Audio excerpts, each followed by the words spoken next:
Who was the first Chief Minister of Bihar after independence? What type of democracy India has? What is the subject matter of this particular article? Why is it so much discussed? How many ministers in the Central Council of Ministers is women?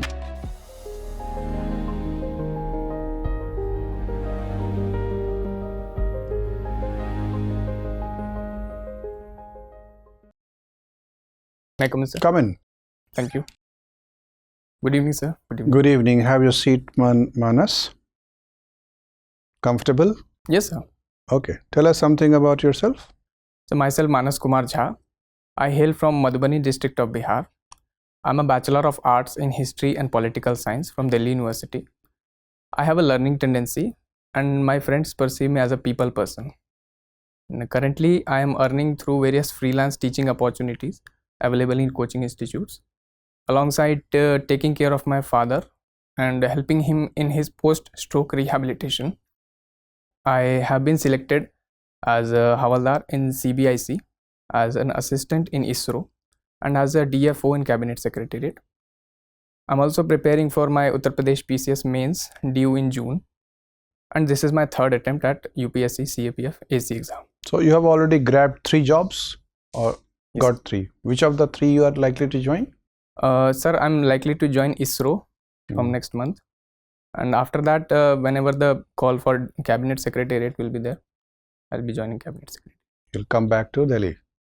I don't know about its posting, but its training, it happens in Gurugram. That's what I came to know. And you are staying in Noida. Yes, sir. So how long you are serving your father's rehabilitation after a stroke? Sir, he survived the pontine hemorrhage last March. Since then, I have been... March 24. Yes. Okay. So what are the complications associated with it? Sir, his left pontine hemorrhage caused a right hemiplegia, that is the weakness or paralysis of right side of the body. So in this, what happens is the brain cells which get damaged, they are not able to recoup. So what we have to teach them is to use whatever is left in their brain to utilize the whole body. That is, let's say if the 60% of brain is intact, so I'll have to teach him to use his 60% of brain to do his 100% of task. So this is the main complication. Okay, so mostly it is psychological training program. Yes, sir. Fine. And you are connected to Bihar. You have mentioned that you come from Darbhanga district. I was born there. I belong from Madhubani district. Madhubani. Yes. Okay. Yeah, today only Prime Minister visited Madhubani. Have you heard the news? So, I'm sorry, sir. I'm not aware about it. Okay. So this is being claimed that this is the beginning of the election campaign in Bihar. Yes, sir. So when is election due in Bihar? I'm sorry, sir. I'm not aware about it. You're not emotionally connected to Bihar now. Sir, I'm not able to follow the political developments there. My whole family is, my whole ancestral family is there. So emotionally, I'm connected, but maybe not So factually. who was the first Chief Minister of Bihar after independence? I'm not sure with the exact answer. If I may guess, it was Shri Krishna Singh. That's true. Thank you. Manas is a very interesting word. Yes. There is a novel there are many novels, but one of the famous novels is called Manas Ka Hans. Can you decipher for us what will be the meaning? Manas Ka Hans. I'm not sure exactly, but the lake Man Sarovar, that lake derives its name from the formation. It is a mythological, let's say, a theme, that it is said that Brahma created that lake properly for his उनकी जो सवारी है हंस, उनके लिए वो lake बनाया गया है. So maybe related to that, I don't know, not sure exactly. And have you come across the name novel Manas Ka Hans? No, sir. Not heard about it. You appear to be a very soft-hearted, soft person. Do you think that your personality is fit for a police job? Sir, I believe with due training, I will be gaining the skills required to be a good leader. Apart from that, every personality is different, I believe. Okay, so what according to you, let's say you have come across many police officers, or you have some expectation that, okay, you are living in a particular territory, that territory should be protected Yes. from criminals. So what characters do you expect from a police officer? Sir, I believe the police officer first of all must be very vigilant. Mhm. He must be aware of his duties and rights as well. Second of all, he must know his boundaries, administrative boundaries, legal boundaries. That is it. And after that, he or she must be creative in order to think an out of the box solution, because generally what happens is normal administrative rules and procedures, they fail at a point. So he or she must be creative and innovative to find an out of the box solution for the problem. That is, I think, these are the required characteristics. If you look at the parliament, composition of parliament, how many parliamentarians, particularly Lok Sabha, how many members of Lok Sabha are women? I'm sorry, sir, I'm not aware of the exact number. How many ministers in the Central Council of Ministers is women? I'm not aware of this as well. Okay, because you're staying in UP, so hopefully you are curious about UP. And Yes. if you look at UP Assembly, Mhm. Women MLA is there? Sir, out of 403, I guess between 70 to 80 are women. And, I'm not sure about the and exact within number. the Council of Ministers of UP, how many of them are women? I'm not aware. Sorry. Do you remember any name of any minister? From the council Any, of any woman minister from UP? No, sir. I Okay, cannot my recall. last question. In the recently held election last year, Mhm. who was elected as the youngest parliamentarian, youngest Lok Sabha member from Uttar Pradesh? I'm sorry, sir. I'm not, Never not mind. aware. Sir, Okay, Manas, Yes, sir. you have given first preference to CISF. Yes, sir. Who is the DG of CISF?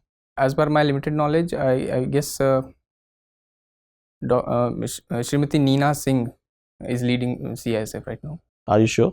I'm not sure if she had left or not. Then the second option, SSB. Yes. Make it sure that who is the DG of that. Sir, again, as per my limited knowledge, Shri Daljit Singh is the DG of SSB.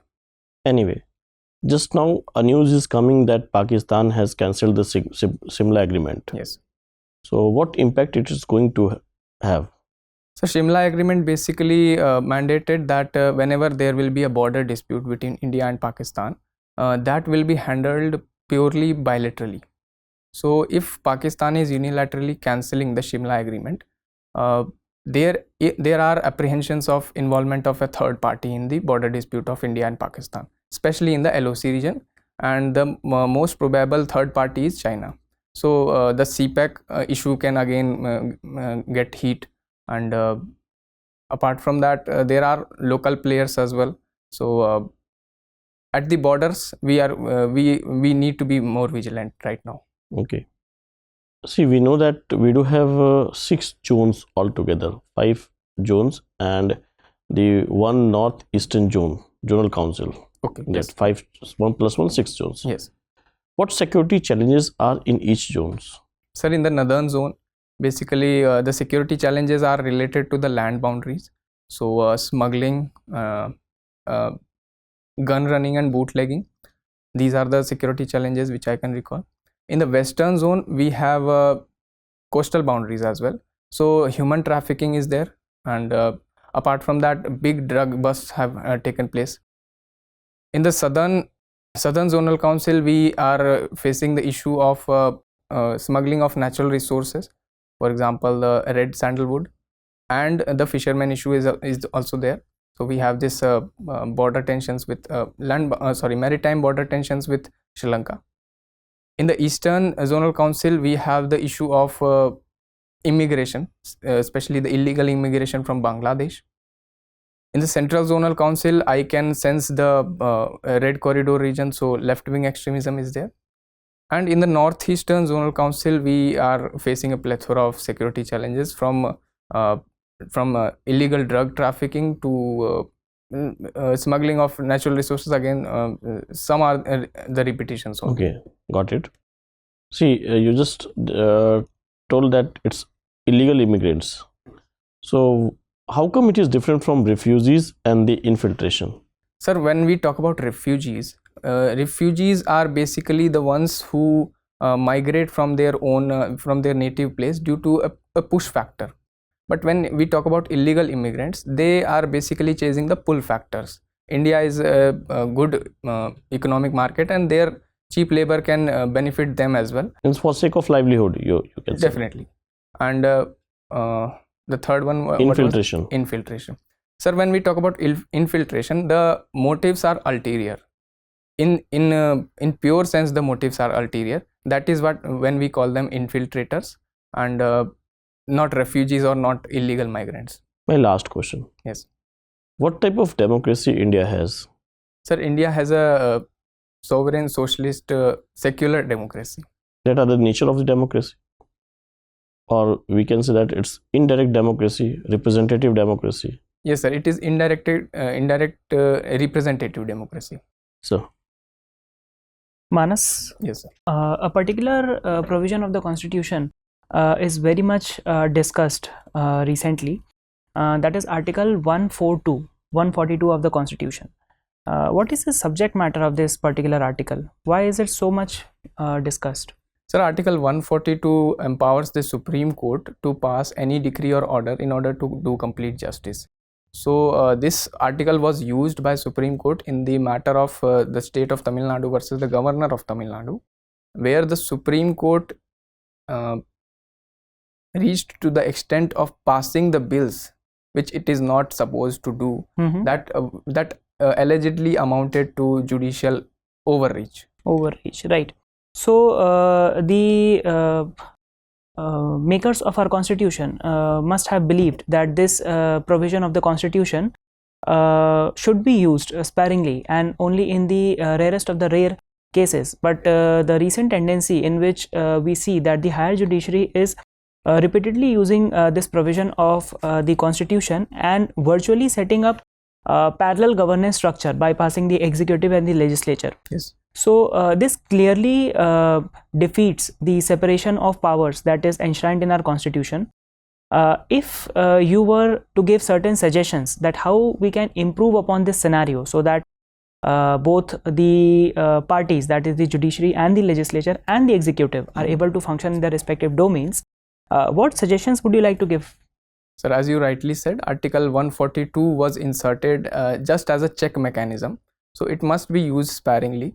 So my suggestions will be, first of all, codification of certain norms where judiciary will be empowered to use Article 142. For example, if we see the Chandigarh mayoral election case, there also the Supreme Court declared the winner. That was the task of returning officer it was doing. Right. So first of all, codification must be done. Secondly, as Supreme Court has repeatedly said that judges must practice judicial restraint. So along with judicial overreach and judicial activism, we must also popularize what judicial restraint is, what judicial restraint amounts to. This must also be debated upon. So my suggestions will be this. Okay. What is martial law? Sir, as per my limited knowledge, martial law is when the normal law and order fails and when military takes over the law and order. So do we find mention of martial law anywhere in our constitution? Sir, martial law is mentioned in the part 3, that is the fundamental rights, where the fundamental rights are supposed to be suspended where martial law applies, and the related immunities are mentioned. Okay.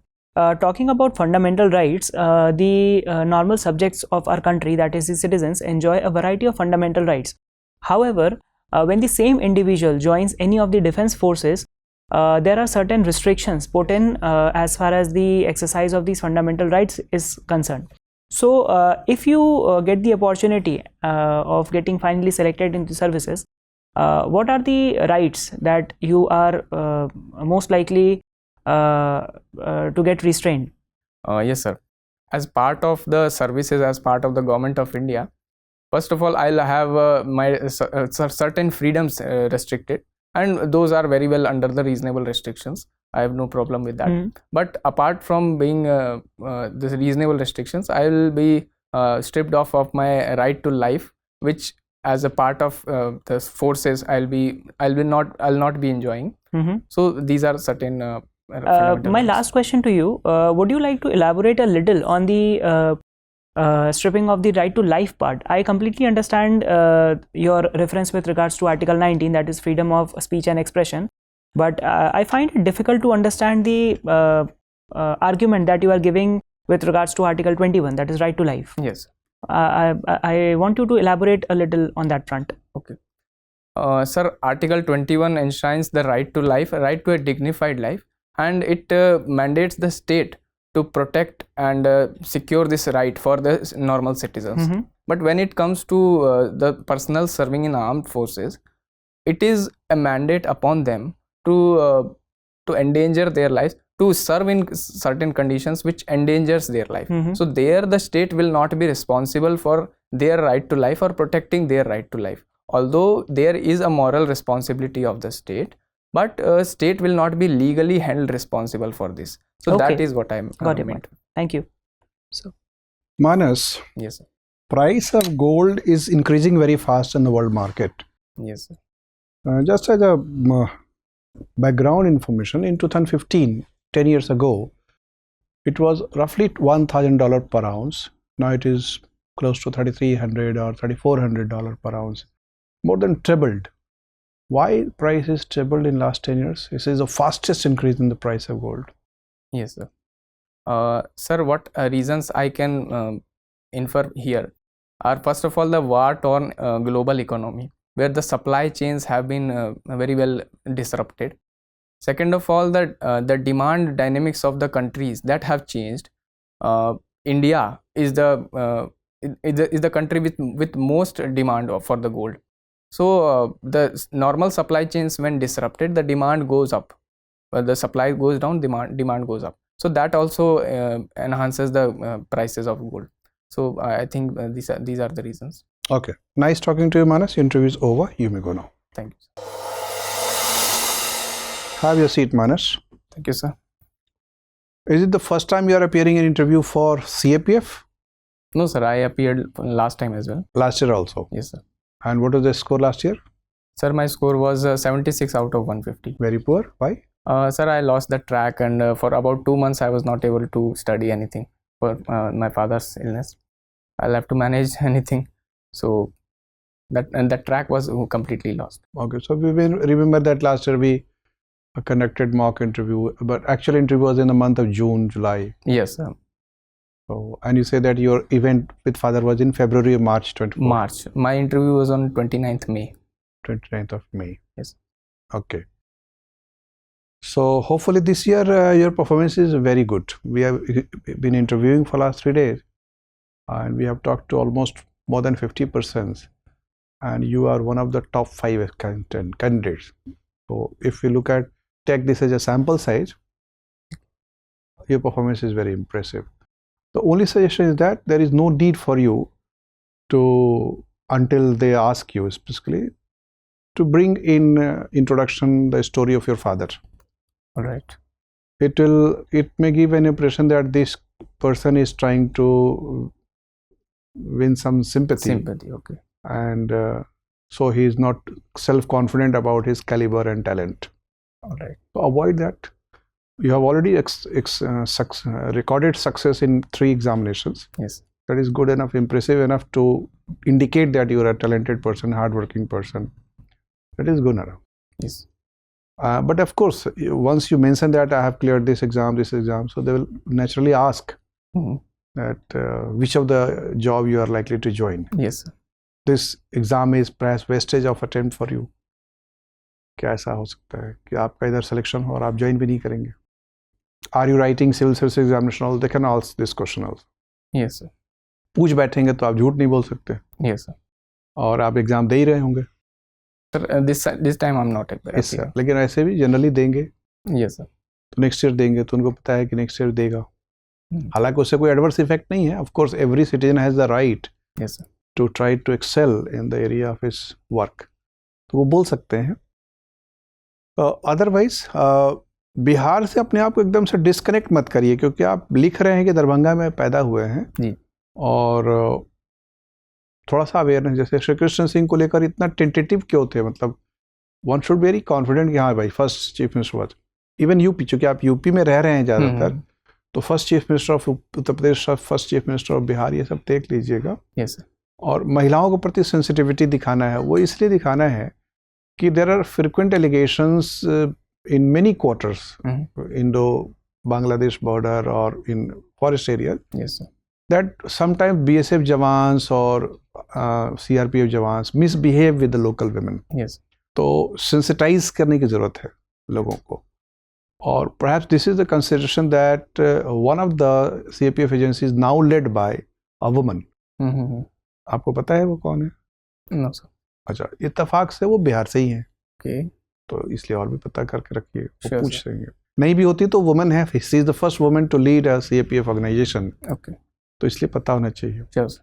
तो थोड़ा सा और combat CAPF में girls candidate का participation बढ़ रहा है, definitely, तो वो थोड़ा महिलाओं के प्रति संवेदनशीलता दिखाने के लिए वो काउंसिल ऑफ मिनिस्टर में, लेजिस्लेटिव हाउस में, लोकसभा में, ये सब। जी। और चूंकि महिलाओं के लिए रिजर्वेशन का कानून पास हुआ जी है, जी जी तो उस कंटेक्स्ट में भी ये सवाल बनता है। थोड़ा सा ये सब पढ़ लीजिएगा। जी, Otherwise, your knowledge base is very good, your presentation is very effective, your communication skill, the way you formulate your sentences and the way you underpin it with the important informations, arrange it in priority order, these are very, that indicates that you are a highly skilled person with knowledge and processing of knowledge. okay, So I'm amazed that you got 76 marks. By any stretch of imagination, I was expecting that you'll be getting at least close to 100. okay, This time, if you maintain certain precautions, 100 plus is very natural score for you. Maybe okay. 110 or 20. If you have any doubt or question, you can. Yes sir, I frequently get this suggestion that this was the review by one of my friends, that your facial expressions are weak and your face is a little fatigued when you say something, when you try to express yourself. So what is your opinion? नहीं, मुझे ऐसा नहीं लगा। हर आदमी के चेहरे की बनावट अलग अलग होती है, that's very natural. Yes sir. So you are having a natural, but you are having a smiling face, pleasant expressions. I don't think there is any flattish kind of expression. You don't need to be very dramatic.